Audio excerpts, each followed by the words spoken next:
We have to change the way we look at big tech and technology. The internet was meant to empower the common citizen of the world, the common habitant of the world. I think time has come back to change the Web 3, 4, 5, whatever it's going to be the future, to the power of being really decentralized to the last person. And I think we there is a lot of good hope with digital public infrastructure. Governments across the world are realizing the benefits of it. Lastly, we need to ensure that technology is not weaponized, but it's used for welfare of the humankind, and it's not controlled by a few, but the governance is much better than what it is today. Hello, everybody, and welcome back to the Boundaryless Conversations podcast. On this podcast, we meet with pioneers, thinkers, and doers, and we talk about the future of business models, organizations, markets, and society in this rapidly changing world that we live. Today, I'm joined by my regular co-host, my colleague at Boundaryless, Shruti Prakash, who is joining from Jakarta. Hi, Shruti. Hi, everyone. Thank you so much for being with us today. And today with us, we also have an extraordinary guest, the one that is sitting amongst those that are at the forefront of one of the most impressive adventures in digitally transforming public infrastructure, that of India. Welcome to the co-founder and head of Digital India Foundation and member of the board of directors and advisory of Open National Digital Commerce Platform, Arvind Gupta. I hope I said it well. No, thank you, Simone and Shruti, for having me. Yes, you called my name correct. It's Arvind, but in a boundaryless world, I think every pronunciation is acceptable as long as it meets the certain syllables of the name. So. Thank you so much. As an Italian, I hear you because nobody pronounces my name well when I speak with English people. Thank you so much. So Arvind, it's great to have you, and we're really thankful for having your point of view today because you really played a tremendous role in envisioning and executing as well digital policy in India, which is one of the hotspots of digital innovation globally at the moment. You also previously served as a CEO of India's MyGov platform for digital inclusion, and you also have experiences as venture investor, so a broad set of experiences for India fund for startups. And so you also have been teaching as an adjunct professor at EET, BHU, which is one of India's leading educational institutions.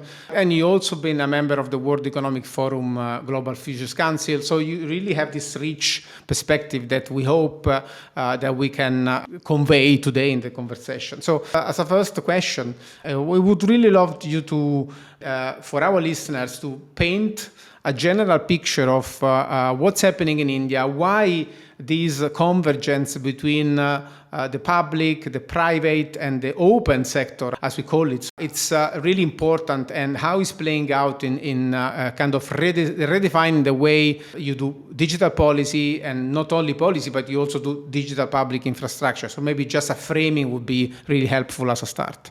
So India had a very ambitious digital India vision, which was coined in 2014 by the new prime minister that was elected that year in one of the largest elections that ever happened, a democratic process in 2014, when Prime Minister Narendra Modi took charge of India. And at that time, he coined that India, I see an India which will be digitized from its villages to its cities, to its colleges, to its hospitals. And the future was, way back in 2014, to see how India can build its own digital future.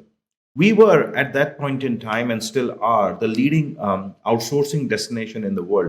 India produces more computer engineers than the rest of the world combined. And we had a very prominent, as I said, still do, what is called the business process outsourcing, IT outsourcing, technology services industry. It's almost $200 billion a year. We house in India about 1,500 overseas development centers. So it's a very sizable industry. But what we realized is that in 2014, when the Prime Minister gave this clarion call, was that can we now use technology for our internal modernization, for helping empower the poorest of the poor. And when you ask me this question, what is different about India? India's digital model is inherently built with that theme that it has to serve the bottom of the pyramid. And the bottom of the pyramid, way back in 2014, had certain demographic features. They were mostly unconnected. Their income levels were very, very, very low. A lot of them didn't have very high level of literacy, and a lot of them were senior citizens. So now, given this, the traditional models, and I will comment on the traditional models of digitization, which is top down. And having worked in Silicon Valley and been an entrepreneur in Silicon Valley for many years, I can comment on that. In fact, I was at the forefront of the internet revolution when it started in the early 90s. So the model of the internet was democratizing access to the world. But unfortunately, over the years, what we saw is that a few platforms monopolized it. Few platforms today control, probably the 9, 10 biggest platforms in the world, control 95% of the internet traffic. It's an advertising-led model. It really does not. It assumes a person has internet connectivity before it starts, giving you some benefits or delivering some empowerment to you. The Indian model was a fresh thinking. Can we now not look at these existing technologies or platforms only, but build our own, which will then serve the four sections of the society that really need empowerment? People at large, bottom of the pyramid, the government to be able to connect directly and talk more effectively and deliver services more effectively to the citizens. Three, the existing big businesses, telcos, banks, how can we, revolutionize banking or offer even lower cost internet to everybody? And fourth was this whole theme of startups. And that's where we changed the paradigm. We said we can't just build more blocks on top of existing technology. We need to build our own technology. We need to build it with the purpose of having one use case, which is, and that is the interesting part. The first use case the government thought was how we can use identity to solve for its own problem of seeding unique identity in databases so we can remove duplicates, fakes, ghosts who were availing services of the government. And there was a huge leakage in the government services to fix that problem. And certainly when we were doing that, we realized that this has a lot of potential to do other things. And that's where the first extension happened. And that's where the platformization of what is now called India Stack happened, when we started building these interoperable layers of technology, which is identity, eKYC, which is paperless, and then the payments layer, and then the data layer. So this is what is called India Stack. It's built with the approach bottom up. Now, why bottom up? Because we gave digital identity to everybody. It's a biometrically verifiable digital identity, which every Indian has. It's 1.3 plus billion Indians have an identity. And that is really the tool of empowerment, because using that, you can now do eKYC. What is eKYC? It's electronic know your customer. Who uses that? All banks use it. The first use case that got developed using that was we gave a banking access to 480, now about 500 million people who never had a bank account before. Now, this is really using digital technology for empowerment. No other platform could do that because they were only serving the connected. We started with how you give a bank account to somebody who's probably not even connected to the internet, using assisted modes and banking correspondence and many other technologies. But the base was identity. You used eKYC to give them access to low cost banking. You used eKYC to give them access to the lowest cost internet in the world. And suddenly what happens, Simone and Shruti, is that we have from 140 million internet users in India in 2014. Today, we have 900 million internet users. We have the lowest cost of data in the world. From $4 a GB in 2014, it's less than 10 cents a GB today. From being 155th in the cost of internet, today we are the lowest, means first, as the lowest cost of internet in the world. So, long answer to your question, but the motivation was start with the bottom, empower them, and use technology as the first use case, because first it has to have a use case, which was for government services, welfare.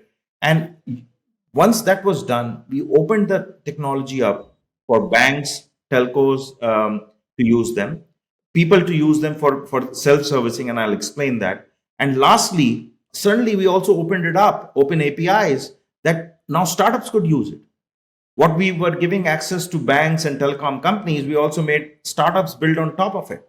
So it became the essential rails to build your startup on top of it. And that is why it completely changed the model.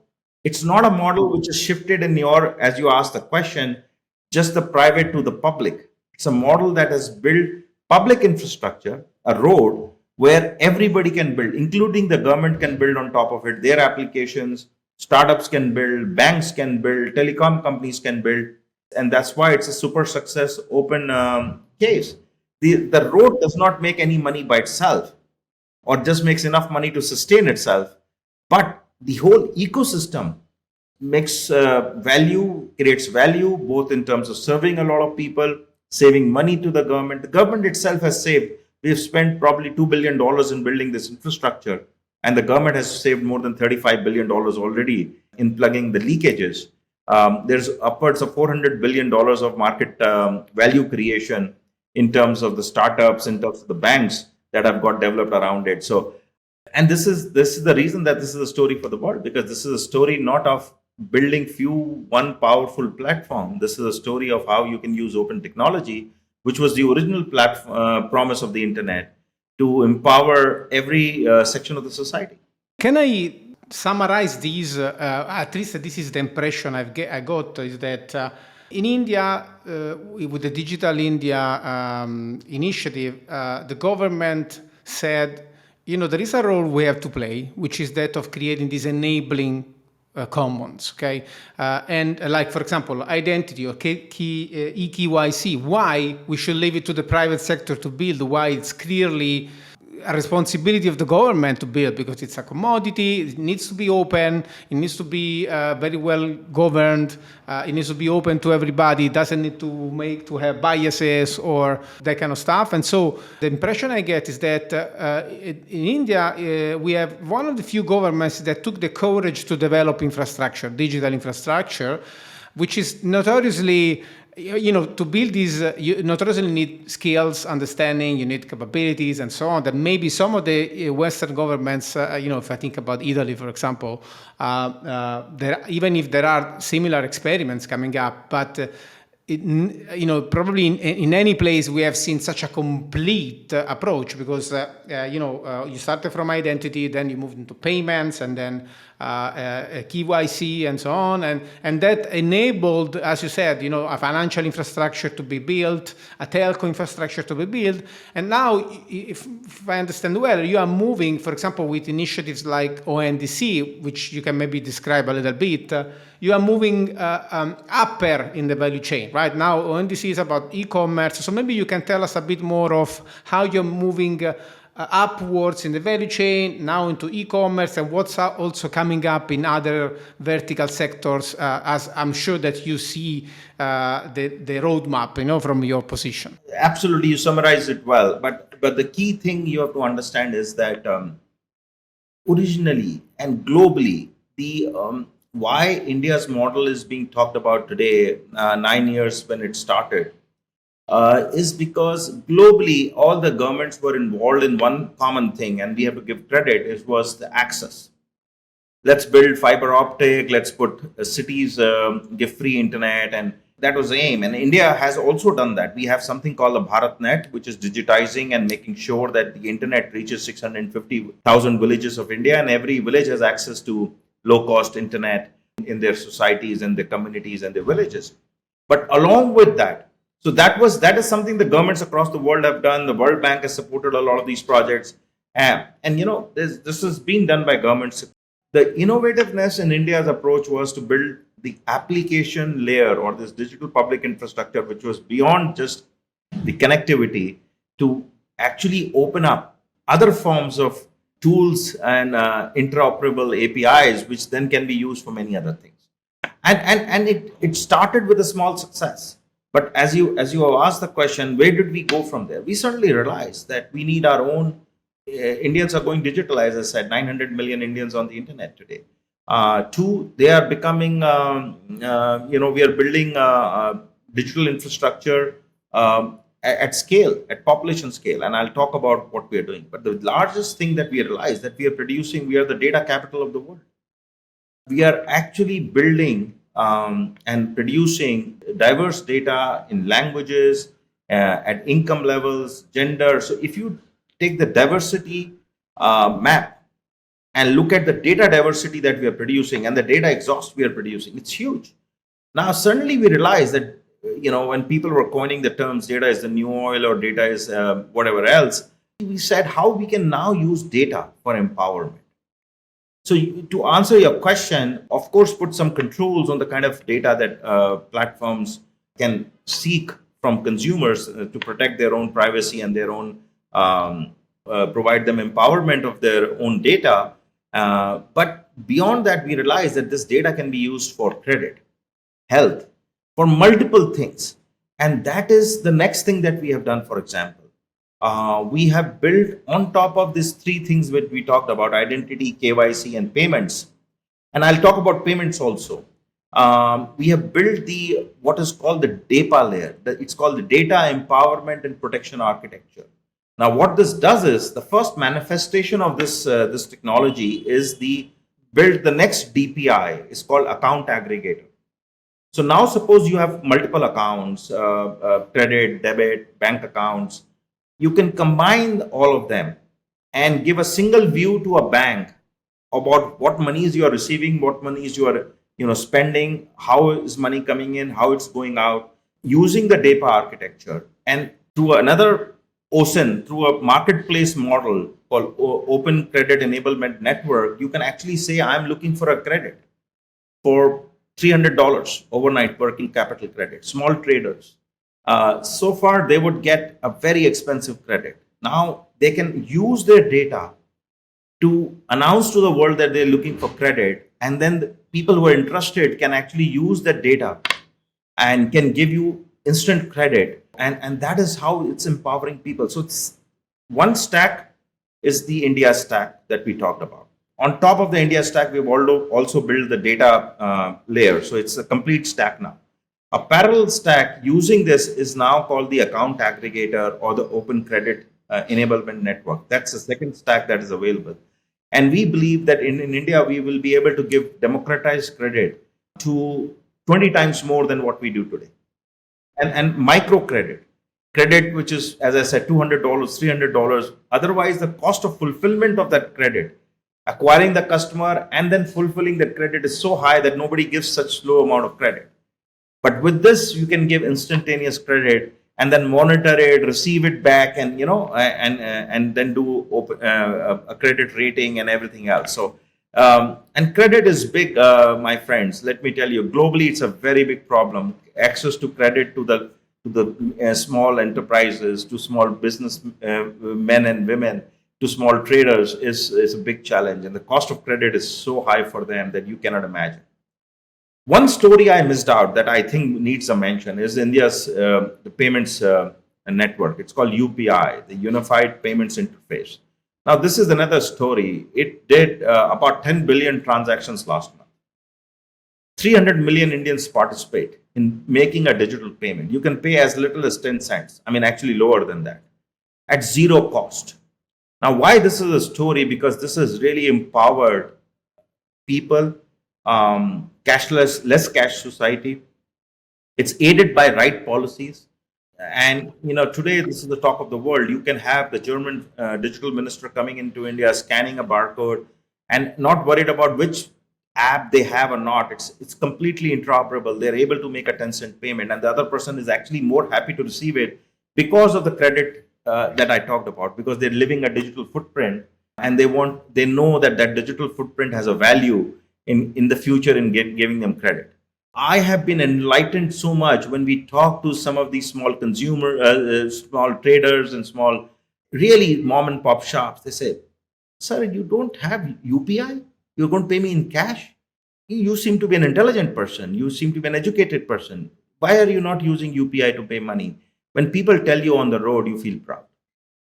And that is what has changed completely in India. It's unlike any other country in the world, any other society in the world we have seen, because everywhere else, either those are closed networks. So if you have a wallet from X, you can only make payment on X, or you have to have very high expensive POS machines or devices or NFC. This requires nothing. And you can pay on voice, you can pay on just a smartphone, you can pay on a non-smartphone.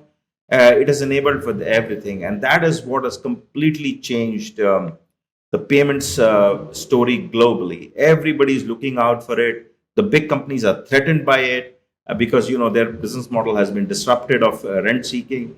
This is the complete story of India stack, that how from providing access to applications to startups to government disruption to payments disruption, how it has caused that, and linking it with credit into the future. Now let's talk even more future. You talked about ONDC, which is what is a work in progress right now. We are building it as we go, as we are talking. It's about a year ago that we did our first real-time transaction, and almost 380 days into the platform, we are doing almost 100 and about 4 million transactions a month now. And that's a lot. But in India, the aspiration is not 4 million. The aspiration is 40 million in the next 6 months, and then go to 400 million, like the way we have done 10 billion in UPI. So we want to scale up. But what this ONDC does is it disintermediates e-commerce. 3 ways: seller, buyer, logistics provider. All 3 different. You don't need to be on the same platform to buy and sell. So as a seller, I can announce that I have these 100 things to sell. And as a buyer, can come on a messenger or WhatsApp or any other payment system and say, I'm looking for something. So the payment app is not worried about building a seller network. The seller network is not worried about customer acquisition.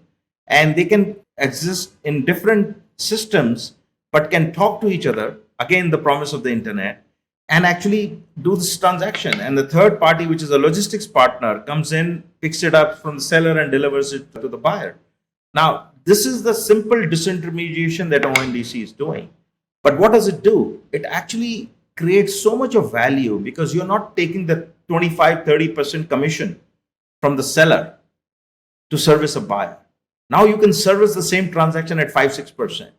And still the buyer can make money, because they already have the buyers. The sellers are focused on just sellers. So they're not focused on acquiring customers, because customers exist somewhere else.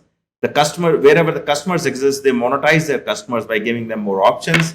The sellers focus on sellers, and everybody is happy, because overall cost is not 30% to the platform. It's probably 5%. So it's a 20-25% overall saving to the whole ecosystem. Both the consumer is happy, probably gets better pricing. So basically, it is empowering the whole consumer base, the seller base, the traders, the small businessmen. It's bringing more people who have never sold online, digital first sellers online, because they now are not afraid to say, hey, it's what we had heard. We are going to end up paying 20-30% commissions to these platforms, and we don't need to do that.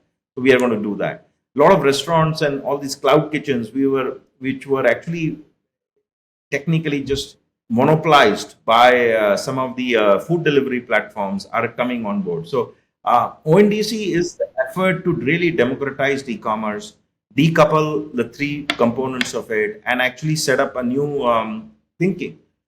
It is also because of success of the past that we are very confident that we can do this. It's more complex. But the last bit I want to explain to you, this is very exciting. With the payments that I explained to you, 10 billion payment transactions that we do, we get payment level information. With ONDC now, we'll get SKU level information. What does SKU means? Now, what has that, not how much you're selling, but exactly what you're selling.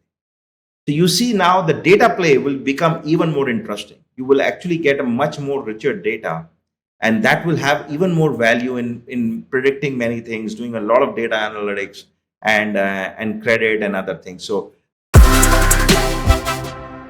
I think the points you've mentioned, right? Some of these words that stood out to me, obviously, India being a diverse data capital, and the whole shift towards maybe open networks, right? Like we have the ONDC, OC, and so on. So with all of this shift happening, how does the open governance come into play? So how do you ensure that all of the citizens are openly participating in such initiatives, and to ensure that at the end of the day, let's say the ownership of this data and what it means is to empower back the citizens, right? So how do you ensure that people come in, participate, and all of this data that's been collected, how does that trickle back into every citizen in India? So, Shruti, you have asked three questions, and I must tell you that some of your questions are wrong Okay, please, yes. because you're mixing three issues. Mm-hmm. Number one is you're talking about governance from how the government uses technology to do governance. Two is how do we govern these networks? How do we govern these technologies that we are building? There are two different aspects. Number one, let me start with the second. Technology succeeds, digital succeeds, but it also needs the right organizational design to succeed. The organizational design that we have is in all these entities, whether it is NPCIL, which governs UPI, or whether it is the account aggregator, which is governed by RBI, or whether it is the ONDC, which is a separate company, we have set up separate entities in a public-private partnership, non-profits. These are called Section 8 companies in India. These are non-profits. The government has less than 50% stake. Another 50% stake is all the stakeholders, ecosystem players in the industry. Now, the board comprises of representatives of the government and all these other participants. So, when you have a governance board, which is a fairly independent, industry-centric board, then you have better governance. And as it is, by design, all these platforms, whether it's UPI or whether it's ONDC or OSEN, they have a consultative approach. Everything is made open for consultations. Everybody comes together, criticizes, gives feedback, and then the network is developed, technology is developed, policies are developed and codified. And it is codified in design. So all the policies are also codified in the technology so that the governance is evident. It's very transparent. There is no, if I lack of a better word, hidden switches or hidden backdoors. Now that was your question number two. Your question number one was, how does the government ensure that it reaches the last mile? That's through communication. That's through awareness. That's through sharing the success stories. But also you have to understand, in a society like India, which is again a very diverse society, and you said you do belong to India, people are smart enough to understand what is in their own benefit. They figured out that UPI, you can transfer money without an agent. From Bihar to Kerala and from Tamil Nadu to Haryana, or from Punjab to Kashmir, they don't need to spend money to give to an agent to transfer money. So they figured it out themselves and they use it. Right? It was, of course, the startups do their own outreach and the government does its own outreach, but the consumer is very smart. Once they figure out that they save money doing this, they figure it out faster than you and me do. Because for them, saving that 100 rupees a month is more important than drinking an expensive cup of coffee. That is the biggest lesson. So the government does its own outreach. I'm not saying that. Government has done a lot of outreach. A lot of money has been spent by the government. Indirect question you had is, how does the government ensure that its own governance? And I talked about there are four pillars of beneficiaries of technology. The government has benefited by using a program called the Direct Benefits Transfer. 900 million people in India avail of a benefit of the government of India. That's where this deduplication and the direct linking of the bank account to the mobile number and the identity number, the Aadhaar number happens. And so automatically transfers happen over a 2 days period to all these beneficiaries in India. People just receive an SMS saying money has been transferred to your bank account, small or big. Scholarships, maternity benefits, nutrition benefits, all come directly. 900 million people, 3.5, 4 times the population of Indonesia, 3 times the population of USA. Yes, 18 times the population of Italy. So that is how much governance the government does using technology. The last question, sorry, what was that? The third point third or the fourth point you said about, or I don't know whether you have any more questions, but I think I kind of addressed all of them. No, I think you touched upon all of it. And I think I've seen a lot of these unfold myself, right? Being in India, I've seen the impact that Digital India has had. And it's been, interesting. One of the other points that you mentioned, right, like which stood out was that you said that these points sort of trickle down to the last, person in India. And I was thinking about points like reverse migration, which is happening now. Like tier 3 and 4 have so many, let's say citizens who are living there. More people are shifting from tier 1s and 2s to 3 and 4. And yeah, it's been very interesting to see all of this transpire. I think you made a very important remark that is you don't just need the technology, but you also need the organizational structure, right? And you mentioned this more specifically with regards to the governance element. You spoke about, for example, how the government has invested a lot in communicating this, which is part of the growth strategy of any initiative.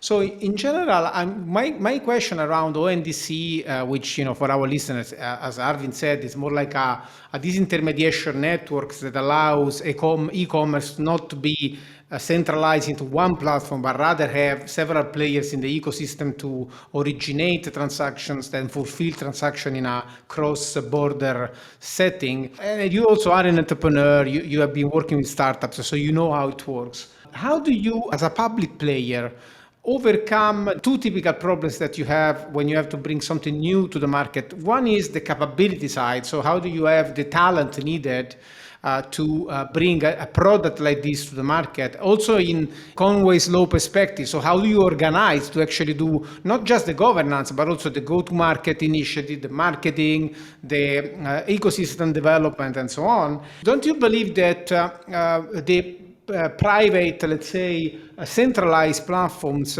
still have a massive advantage in terms of how they create these revenues that you talked about, and can reinvest these revenues into innovation to lure customers in and create even if not democratic, at least they create these appealing alternatives to a digitally public powered or democratically owned and managed alternative. Let me comment on all of them. Capability. Let's start with capability. Building the organization, building people. Biggest challenge, my friend. Never easy to find good people anywhere in the world, especially when there's a lot of money at play. We have built these organizations on a good combination of market salaries. I'm not saying above market salaries, but and that is the independence we get having separate companies, but also on a commitment around passion and building for the society and nation at large. So there is a combination of that. It's not that we are on the higher end of salaries or even above median. We're probably median or below median when it comes to equivalent roles. But finding talent is very, very difficult. But it helps that we've done this before. We've done UPI, we have done Aadhaar, we have done KYC, DigiLocker, DEPA. We have done this before, so it helps. But also it helps is India, as I explained to you, is the largest talent density of techno-enabled people. But finding the right set of people is always the right. It's a challenge, but we've been lucky enough to do that. A lot of individuals have seconded themselves, taken sabbaticals, and they come and join the project. And finally, and gender neutral, you only need 30 good people to solve a large problem. See, the ecosystem takes over. The core is probably about 30, 40 good engineers, and every of our department, we probably have six to seven departments in, let's say, ONDC, so about 200 people, and each of them are manned at best by 30, 35 people. We also don't believe in having an army of people to solve a problem. Technology teaches us that you don't need thousands and thousands of people to do it.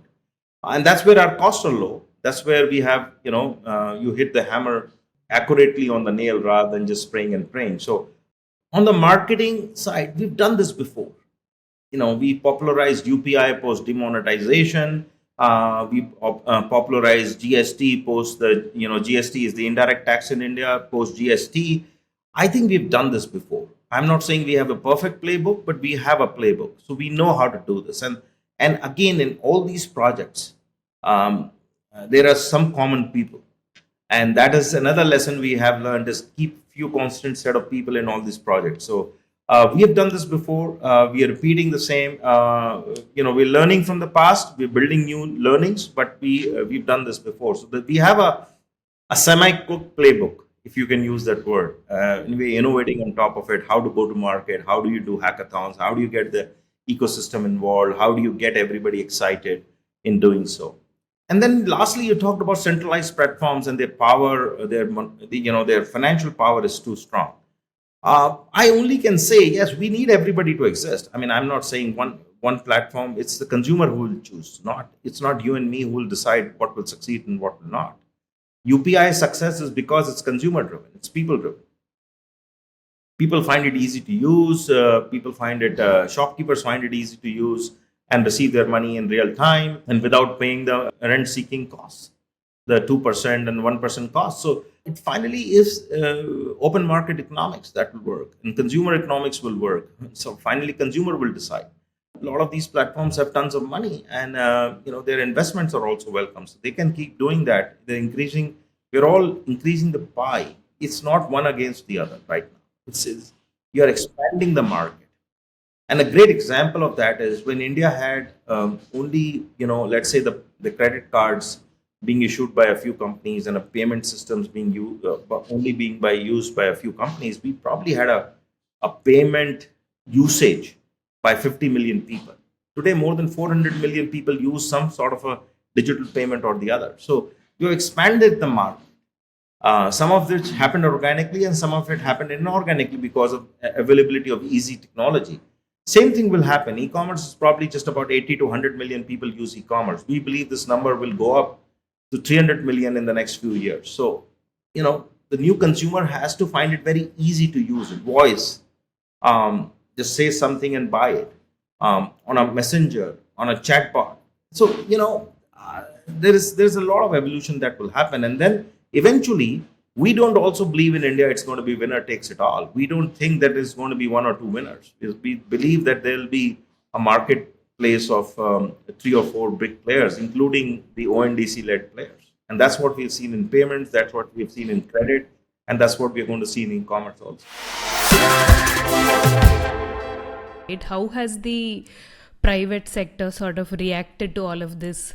How have they accommodated to this, especially if we're seeing interest coming in from private platforms, and let's say these interfaces that are being built through policy, when it's being implemented to a certain degree where a number of people are adopting it, sort of enforced at some level, right? So I want to understand, how does the private sector react to this?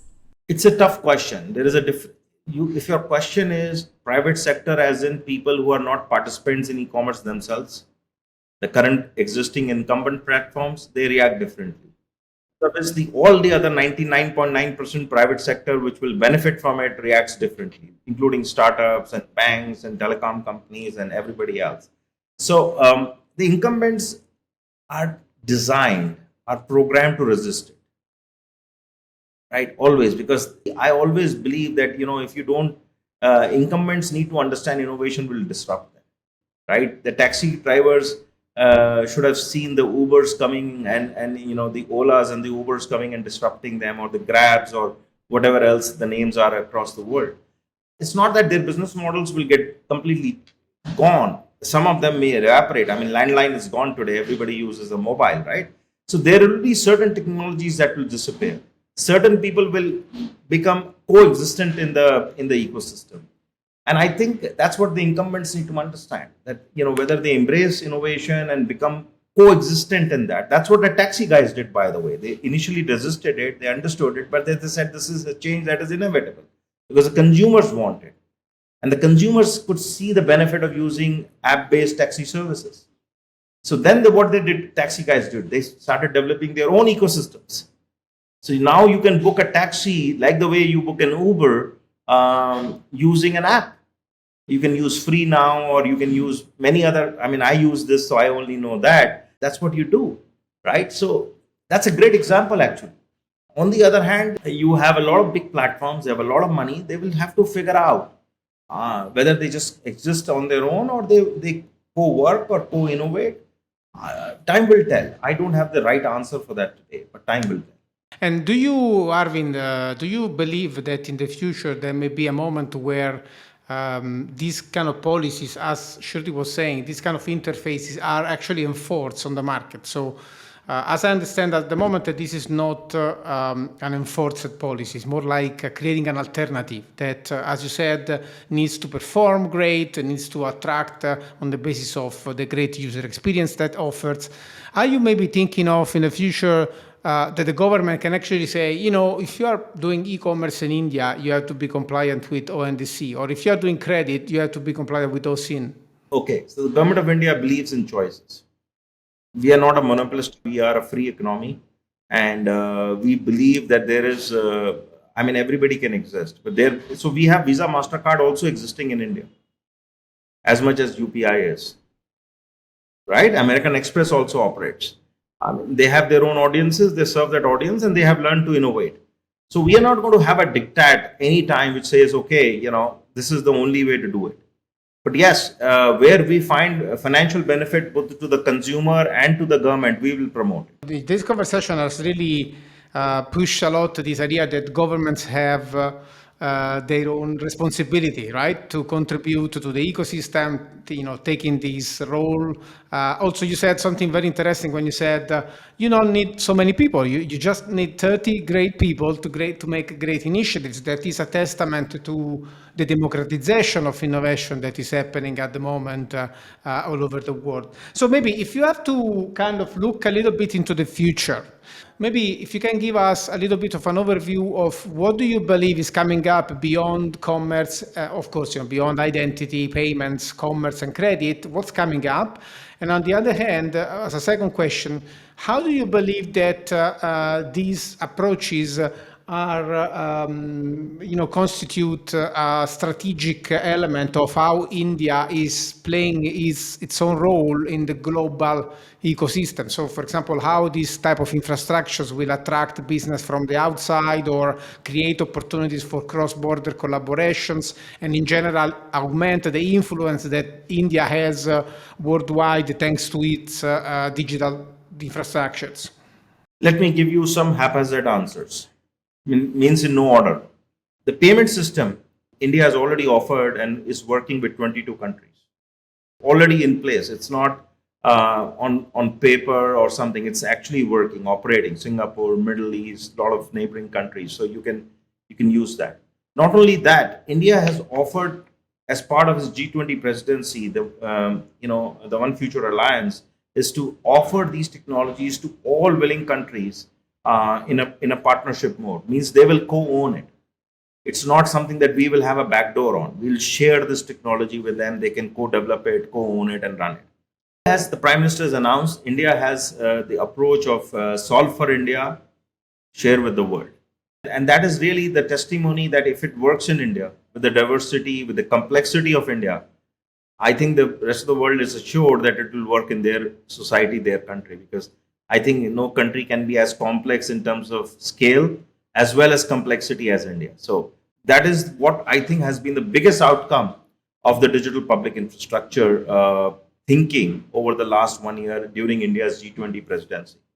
And that's the reason you and me are talking today, because this is the new lexicon, digital public infrastructure. Who talked about it 3 years ago? When I wrote the first Harvard paper, people didn't know what we are talking about.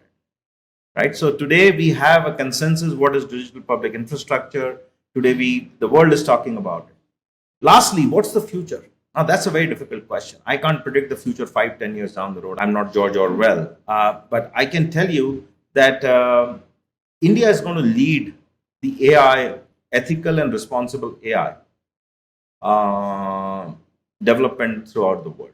We are going to lead the inclusive AI. And let me give an example. The world doesn't speak one language, which is English. We speak multiple languages. Indians, only 14% of Indians understand English. 86% don't. We need to understand voice.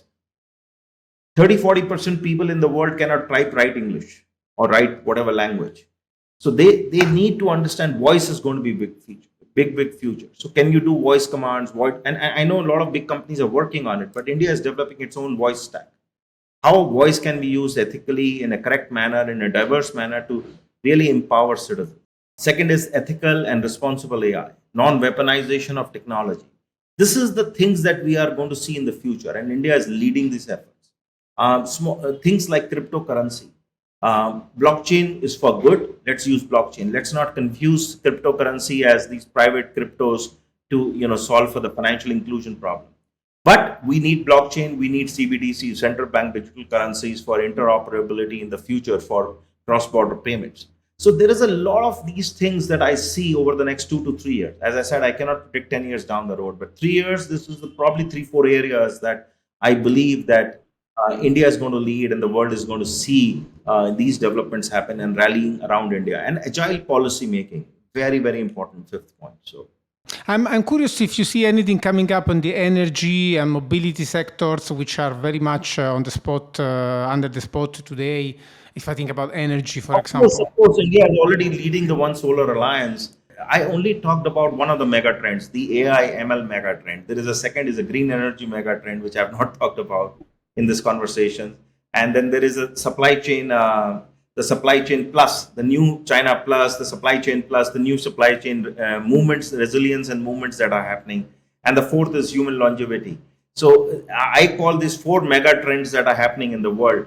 AI ML mega trend, the supply chain mega trend, the green energy transition, and the human longevity mega trend. So I've not talked about the other 3. We kind of concentrated within the AI ML, which has digital public infrastructure built into it. You mentioned crypto. Do you see really the need for this third space that the crypto ledgers allow? So this idea that you can create these kind of middlewares between parties that are based on crypto technology, cryptographic technologies, to ensure that they have trust for all parties really playing out? So let's be very careful in the terminology. Number one, blockchain. Anything that is built around blockchain using cryptography, which is better encryption, is okay, welcome. There is going to be some regulation around encryption and things like that, but anything that uses fundamentally the blockchain technology. I'm not going to confuse that with cryptocurrency. Our problems are with cryptocurrency. We need a uniform harmonization of policies around cryptocurrency. And anything that is central bank digital currencies, which are backed by central banks, is going to be the future. So just to give you my context again, that's why I repeated. Okay, cool. So as we close the conversation, I would like to ask you a couple of breadcrumbs for our listeners. So anything that you want to suggest to maybe get deeper in understanding what digital public infrastructures are, why they are important, or more generally, since you have such a broad, let's say, experience and point of view, anything that you believe our listeners should catch up with based on your wealth of knowledge. I think we have to change the way we look at big tech and technology. The internet was meant to empower the common citizen of the world, the common habitant of the world. I think time has come back to change the Web 3, 4, 5, whatever it's going to be the future, to the power of being really decentralized to the last person. And I think there is a lot of good hope with digital public infrastructure. Governments across the world are realizing the benefits of it. Lastly, we need to ensure that technology is not weaponized, but it's used for welfare of the humankind, and it's not controlled by a few, but it's the governance is much better than what it is today. Thank you so much. So again, thank you so much also Shruti for being with us today and with your questions. Thank you. Thanks, Arvind, especially for joining. It was great having you on the podcast. Yeah, I hope you also enjoyed the conversation, Arvind. Thank you very much. It was great to have you. So for our listeners, check out our website, boundaryless.io/resources/podcast. You will find Arvind's episode with all the notes, the links to all the fantastic technologies we discussed. And until we speak again, remember to think boundaryless.